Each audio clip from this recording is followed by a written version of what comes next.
और मुगल, जब सीतापुर नाम रखा गया तो मुगलों के ज़माने में रखा गया, रामपुर नाम रखा गया तो मुगलों के ज़माने में रखा गया।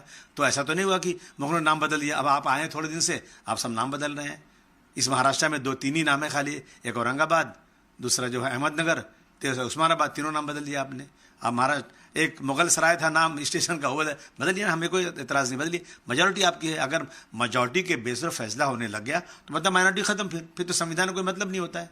हम आज के दिन हमको इतना कम से कम गम करने का तो हक होना चाहिए ना कि एक मस्जिद खड़ी थी और सिर्फ वो मस्जिद जो है बिना कोर्ट के आर्डर से तोड़ी गई, और जो है वहाँ मस्जिद बनाने का, मंदिर बनाने का जो हुक्म हुआ वो आस्था के बेस पे हुआ।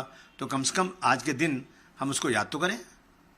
बाबरी मस्जिद को लेके अभी कहा जा रहा है देश में अलग अलग जगह मस्जिदें बनाई जा रही हैं और नाम रखा जा रहा है बाबरी मस्जिद। जैसे मुर्शिदाबाद का वाकया आप देख रहे होंगे, मीडिया में चल रहा है, क्या कहना चाहते हैं? नहीं, देखिए, अगर अपने पैसे से कोई मस्जिद बनाता है, किसी को छेड़ने की ज़रूरत नहीं है।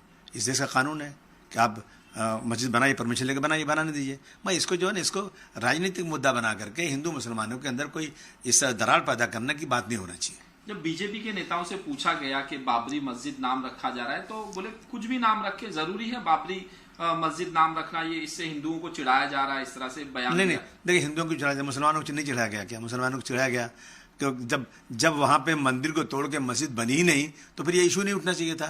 लेकिन आज तो हर मस्जिद के नीचे मंदिर ढूंढी जा रही है। जब एक बार कानून बन गया 92 में पार्लियामेंट में कि एक बाबरी मस्जिद या उसको कह लीजिए आप राम मंदिर, उसके अलावा कोई भी जो जितनी भी इबादत गाहें हैं, पूजा स्थल हैं, वो जिस स्थिति में 1947 में थे वैसे रहना चाहिए। अब उसका अलग अलग अर्थ निकाल करके अब देश की हर मस्जिद, हर दरगाह पे, मतलब ये सब चीज़ें एक तमाशा है। देखिए, किसी ने कहा ना कि इस देश से बीजेपी जो है ना मुस्लिम और हिंदू निकाल दे और मंदिर मस्जिद निकाल दे, तो मैं समझता हूँ कि ये जो है इनकी राजनीति खत्म हो जाएगी।